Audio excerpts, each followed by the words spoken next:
क्या है डायग्नोसिस इसका? कॉलेरा। अच्छा, तो इसमें फर्स्ट क्वेश्चन है name the clinical condition, so it is cholera. Probable organism Vibrio cholerae. Okay. Mention the different transport and selective media for this condition. हाँ, TCBS क्या है? ट्रांसपोर्ट की सिलेक्टिव मीडिया। ट्रांसपोर्ट मीडिया है कि selective media है? TCBS selective media. Okay. अच्छा, TCBS का full form क्या है?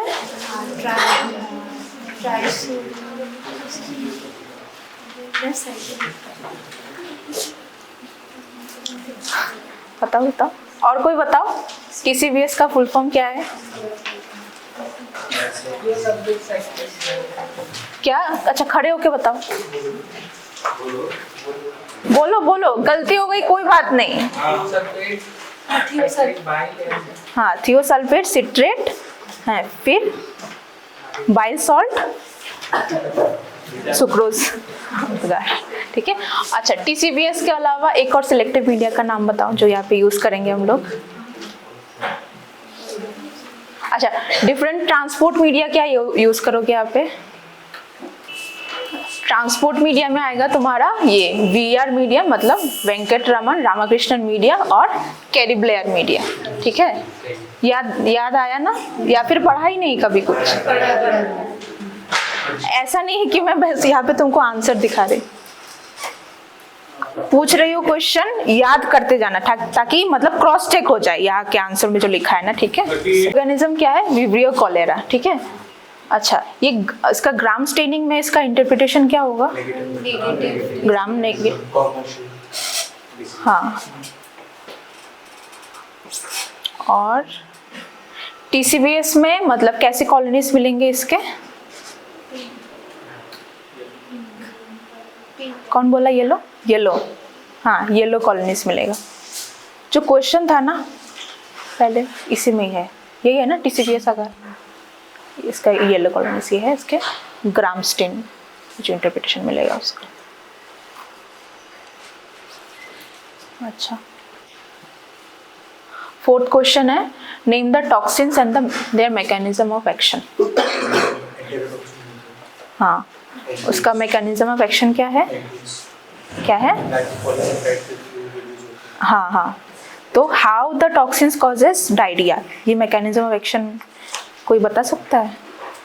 ट्राई करो, पढ़ा होगा ना पैथोजेनेसिस में। अच्छा, जो कॉलेरा टॉक्सिन है उसके कितने फ्रेगमेंट होते हैं?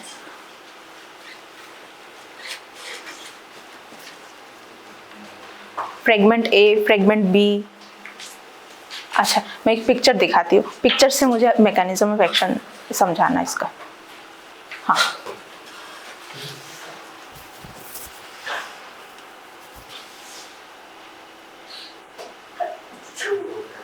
ये है तुम्हारा फ्रेगमेंट A और ये फ्रेगमेंट B। फ्रेगमेंट B जो है it binds to the GM1 ganglioside receptor, ये है, ठीक है। तो जब ये बाइंड करेगा ना फ्रेगमेंट B, तो ये क्या करेगा? फ्रेगमेंट तुम्हारा अंदर आ जाएगा, then it will cause ATP ribosylation of G protein, okay. फिर G प्रोटीन जो है वो क्या करेगा? एडिनाइल साइक्लेज की एक्टिविटी को अपरेगुलेट करेगा। फिर क्या होगा? तुम्हारा CAMP का एक्युमुलेशन होगा। तो उसके बाद क्या होगा? तो इंट्रासेलुलरली तुम्हारा CAMP का लेवल इंक्रीज होगा। तो फिर CAMP क्या कराएगा? बेसिकली क्लोराइड सिक्रीशन कराएगा और जो सोडियम का एब्जॉर्प्शन है उसको इनहिबिट करेगा। तो क्या होगा? ल्यूमेन में तुम्हारा क्लोराइड भी एक्युमुलेट हो गया, सोडियम भी एक्युमुलेट हो गया, तो दोनों मिलके क्या बना लेंगे? NaCl। तो तुम्हारा जो ल्यूमेन है, ल्यूमेन के अंदर ऑस्मोलैरिटी क्या हो जाएगा? इंक्रीज। तो जब ऑस्मोलैरिटी इंक्रीज हो जाएगा तब वाटर आ जाएगा उसको मतलब न्यूट्रलाइज करने के लिए, ठीक है। तो जब वाटर आ जाएगा इसमें तो यहाँ पे हो जाएगा तुम्हारा आइसोटोनिक वाटरी डायरिया, क्योंकि वाटर का अमाउंट इंक्रीज हो रहा है ना। This will lead to severe dehydration, electrolyte loss, metabolic acidosis और हाइपोवोलेमिया, हाइपोवोलेमिक शॉक। ओके, अभी लैब डायग्नोसिस में तुम्हारा स्पेसिमेन क्या कलेक्ट करोगे? स्टूल, ठीक है। और ट्रांसपोर्ट मीडिया में बता ही दिया, वीआर मीडियम, कैरिब्लेयर मीडिया। फिर ग्राम स्टेनिंग में क्या देखोगे? Gram negative rod shape bacilli, ठीक है, short cuffed comma shaped, fish in stream appearance. अच्छा, फिर hanging drop demonstrates darting motility, पता है ना? कॉलेरा, विब्रियो कॉलेरा जो होता है वो डार्टिंग मोटिलिटी शो करता है। और फिर तुम्हारा इसमें आ जाएगा एनरिचमेंट ब्रॉथ में एल्कलाइन पेप्टोन वाटर यूज करोगे। सिलेक्टिव मीडिया में बाइल सॉल्टी सीवीएस। मैकोंकी अगार में क्या देखोगे? Non lactose fermenting colonies. Okay, non lactose fermenting colonies कैसा होता है दिखने में? पेल कलर का होता है ना। और लैक्टोज फर्मेंटिंग कॉलोनीज कैसा दिखेगा? पिंक कलर का। ओके,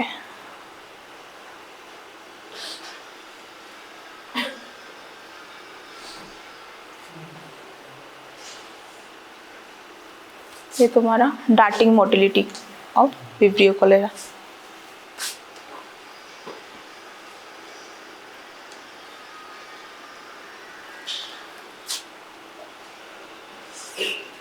अच्छा, ये सब तो आइडेंटिफिकेशन के सिनेरियो नंबर 2। इसका डायग्नोसिस क्या है, पढ़ के बताओ।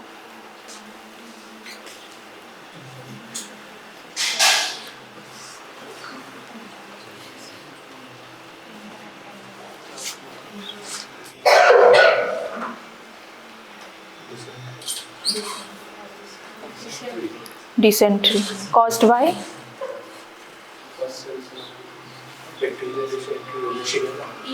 हाँ, ई कोलाई।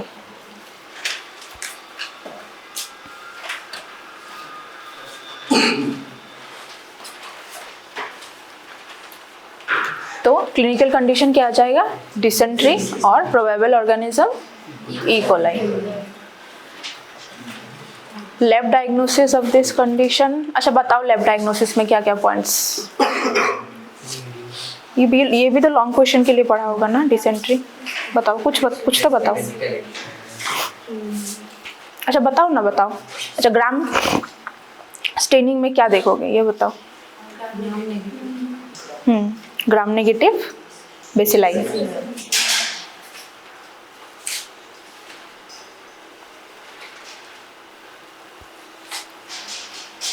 सैंपल कलेक्शन में गैस्ट्रोएंटेराइटिस है तो सैंपल क्या कलेक्ट करेंगे? स्टूल। ग्राम स्टेनिंग में क्या देखेंगे? Gram negative bacilli with pus cells. Infection है ना तो पस्सल्स इंक्रीज हो जाएगा। और ब्लड अगार में ग्रे मॉइस्ट कॉलोनीज दिखेगा। मैकोंकी अगार में flat pink colour lactose fermenting colonies दिखेगा, ठीक है। और ये मोटाइल ग्राम नेगेटिव बेसिलाई होता है। और आइडेंटिफिकेशन में मेनली हम लोग क्या देखेंगे? बायोकेमिकल्स देखेंगे, ठीक है। ये सब आज तुम लोग को स्पॉटिंग्स में भी पढ़ा देंगे, बायोकेमिकल्स वाला पार्ट। अच्छा, how to differentiate between the parasitic and bacterial causes.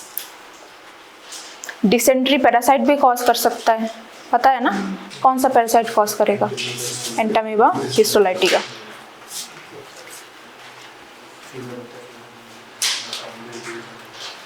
अच्छा, ये इसका डायग्नोसिस बताओ।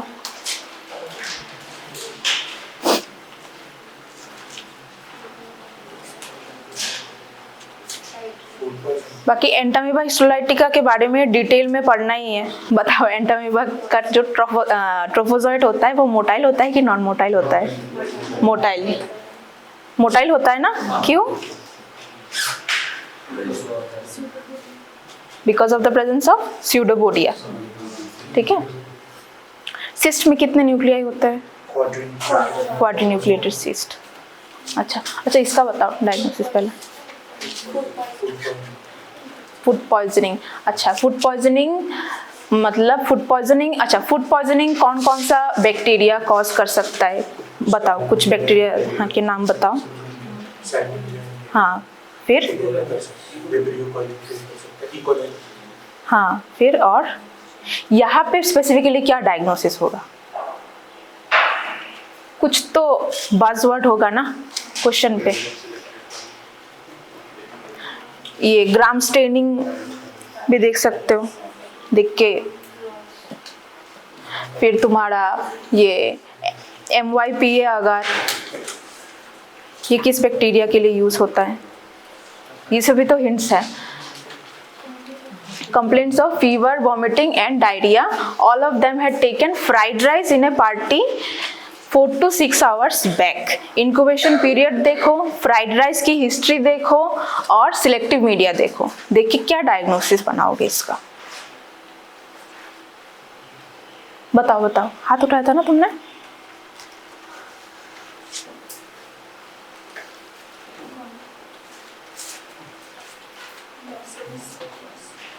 Bacillus serious.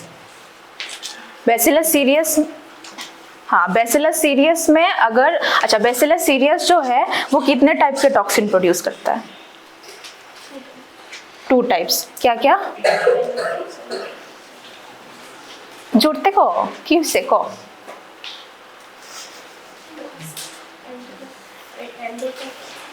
Diarrhoea toxin and emetic toxin.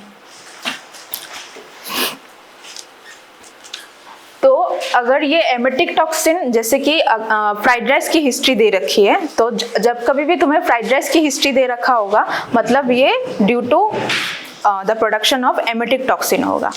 और अगर डायरिया टॉक्सिन होता तो इंक्यूबेशन पीरियड कितना होता? 8 to 16 आवर्स। ठीक है, और यहाँ पे इंक्यूबेशन पीरियड कितना है? 4 to 6 आवर्स। जो तुम्हारा एमिटिक टॉक्सिन है उसका इंक्यूबेशन पीरियड कितना होता है? 1 to 5 आवर्स।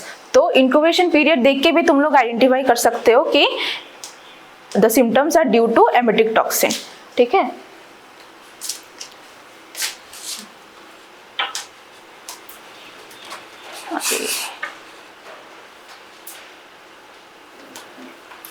अच्छा mention the serotypes causing this. जो एमिटिक टॉक्सिन है वो कौन कौन सा सीरोटाइप प्रोड्यूस करता है?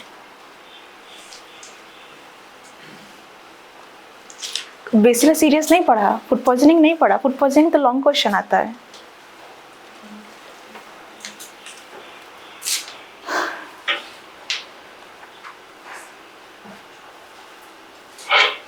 अगर डायरियल टाइप हुआ तो उसमें तुम्हारा सेरोटाइप्स रहेगा 2, 6, 8, 9, 10 और 12। ये सब कुछ तुम्हारे शास्त्री से ही लिया हुआ है, जो भी बुक में लिखा हुआ है ना वही सब मैं डिट्टो बोल रही हूँ। देखो इसमें इसका लिखा भी हुआ है, इंक्यूबेशन पीरियड 8 to 16 आवर्स। और एमिटिक टाइप का सीरोटाइप होगा 1, 3 and 5। Incubation period 1 to 5 hours. Describe it's pathogenesis. अब बताओ, जो एमिटिक टॉक्सिन है it resembles which another toxin, मतलब ये कौन से बैक्टीरिया के टॉक्सिन को रिजेंबल करता है? मतलब सेम टू सेम उनका एक्शन भी है। स्टेफ ऑरियस का एंटेरोटॉक्सिन। ठीक है, तो जो एमिटिक टॉक्सिन है तुम्हारा, मतलब उसमें पैथोजेनेसिस किसी को पता है?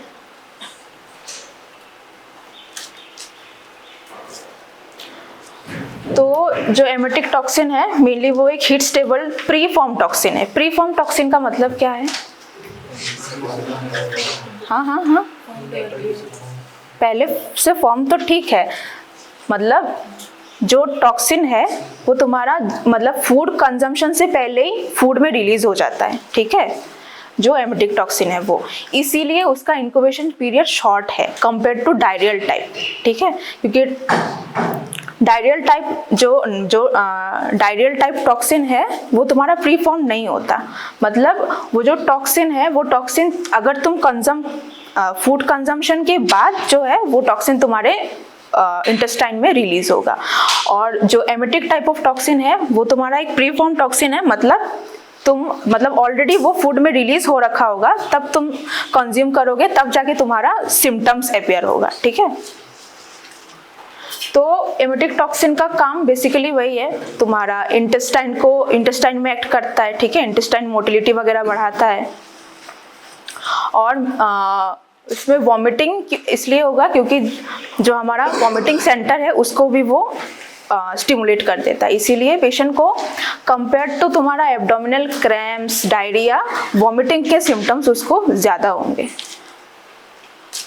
अच्छा, और तो पैथोजेनेसिस लैब डायग्नोसिस में सैंपल में क्या कलेक्ट करोगे? फीसेस, ठीक है, और कल्चर मीडिया तुम्हारा कौन सा यूज़ करोगे? MYPA, फुल फॉर्म बताओ।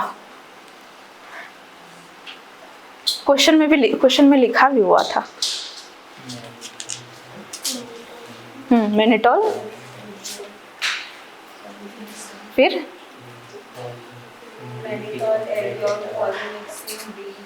हाँ देख के बताओ, कोई बात नहीं, देख के बताओ। हाँ, पॉलीमिक्सिन, फिर mannitol, polymyxin B, phenol, red, अच्छा, और ये ग्राम स्टेनिंग में क्या देखोगे? Gram positive spore forming motile bacillus, ठीक है, कोई बात नहीं, देख के भी बता दोगे तब भी एटलीस्ट कभी MCQ भी आ जाएगा ना, तब भी ये याद रहेगा कि हाँ ये तो क्लास में मैंने बुक से देख के बताया था।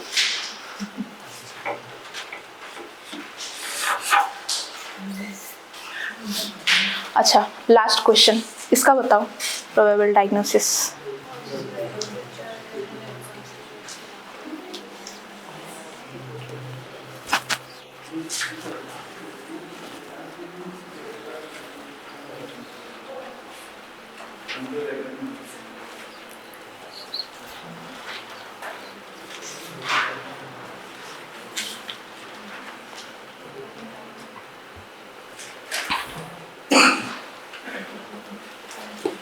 हाँ, ये फूड पॉइजनिंग वाले चैप्टर में ही है, पूरा हिस्ट्री पढ़ो, फिर मैच करो किसी एक बैक्टीरिया से, फिर बताओ इसका डायग्नोसिस क्या है।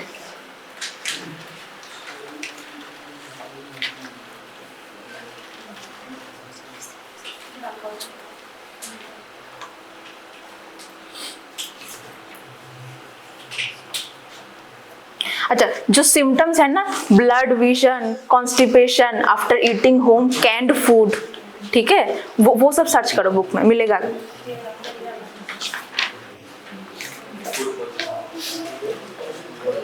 Followed by weakness, hypotonia. Weakness क्यों होगा? Because of botulina, Clostridium botulinum है ऑर्गेनिज्म, ठीक है, तो डायग्नोसिस क्या होगा? बोट्यूलिज्म।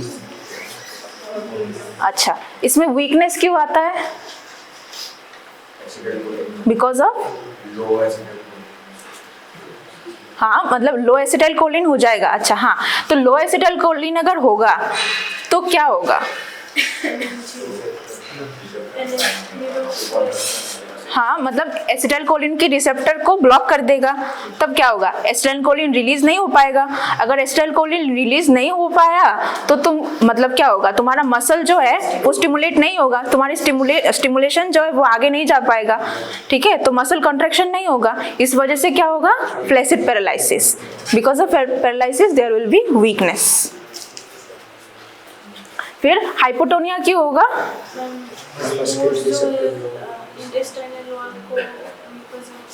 हाइपोटोनिया के साथ इंटेस्टाइन का कुछ लेना देना नहीं है।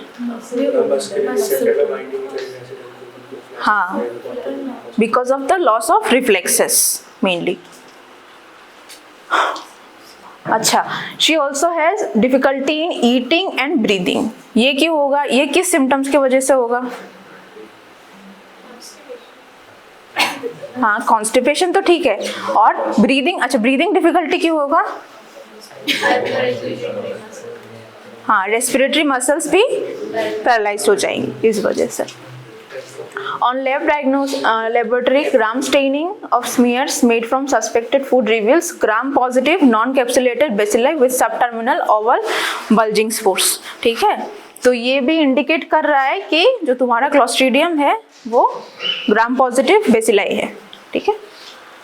मेनली यहाँ पे बज वर्ड होगा ना, केंड फूड, ये याद रखना।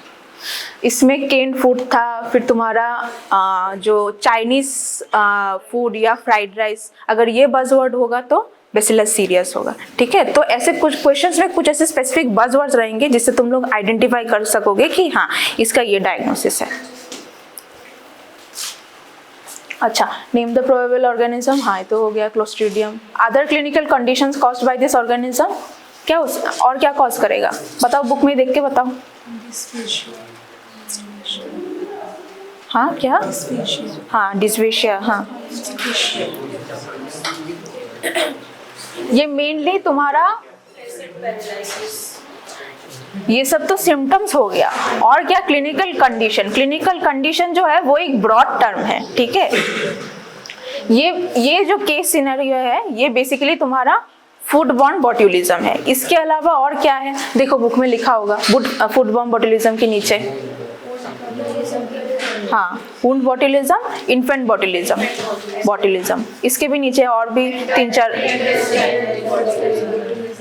हाँ ये सब उतना इम्पोर्टेंट नहीं है, लेकिन सब, हाँ इन सब में से सबसे इम्पोर्टेंट है तुम्हारा फूड बॉर्न बॉट्यूलिज्म, वुंड बॉट्यूलिज्म और इन्फेंट बॉट्यूलिज्म। ठीक है, अच्छा इन्फेंट बॉट्यूलिज्म में अगर इन्फेंट बॉट्यूलिज्म आया तो तुम्हें मतलब जो बच्चा है 1 साल या 1 साल से कम का बच्चा होगा मतलब उसको हनी कंजम्पशन की हिस्ट्री रहेगी। ठीक है, हमारे यहाँ पे तो नहीं होता, लेकिन किसी किसी स्टेट में होता है। बच्चे को जन्म मतलब जब बच्चा पैदा होता है तो हाँ शहद चटवा देते हैं। ठीक है, तो इससे भी हो सकता है। अच्छा, describe in brief it's pathogenesis, तो लंबा चौड़ा है, बुक से ही देख लेना। हाँ, जो एसिटाइल कोलिन वाला स्टोरी बताया था ना, वही है उसका मैकेनिज्म ऑफ एक्शन, पैथोजेनेसिस भी। ठीक है, अच्छा mention the clinical use of the toxin. हाँ कहाँ पे यूज करोगे, कहाँ पे, जोर से, बोटॉक्स,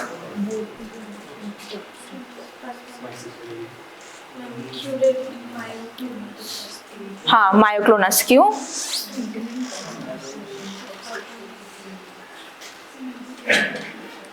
मेनली तुम्हारा जो ये टॉक्सिन है ये क्या करता है, एसिटाइल कोलिन के रिसेप्टर को हाँ ब्लॉक करके तुम्हारा मसल कॉन्ट्रैक्शन नहीं करने देता, मतलब मसल को रिलैक्स कर देता है। ठीक है, तो ये हमारा जो भी स्पाज्मोटिक कंडीशन है, जैसे उसने बोला मायोक्लोनस, ब्लीफेरोस्पाज्म, स्ट्रेबिस्मस, ठीक है, इन सब में काम आएगा।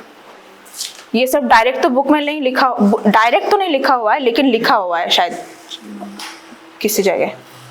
अच्छा, प्रिवेंटिव मेजर्स एंड ट्रीटमेंट में बताओ, बुक से देख के बताओ।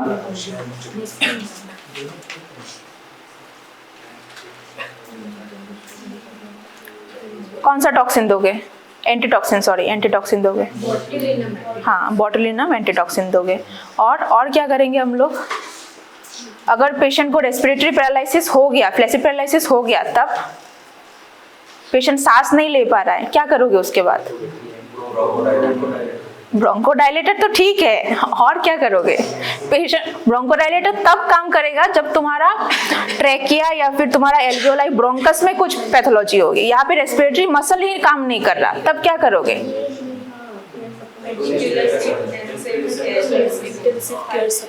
हाँ आईसीयू में पेशेंट को एडमिट करोगे, करके आर्टिफिशियल मैकेनिकल वेंटिलेशन देना होगा ना।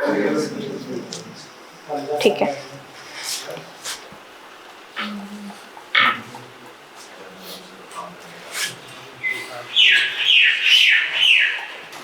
हाँ ये इसमें यही सब लिखा हुआ है। क्लिनिकल कंडीशन में बोला था ना, wound botulism, infant, adult, intestinal, iatrogenic, ये सब तुम्हारे शास्त्री से ही लिया हुआ है, और कहीं से नहीं लिया हम लोगों ने।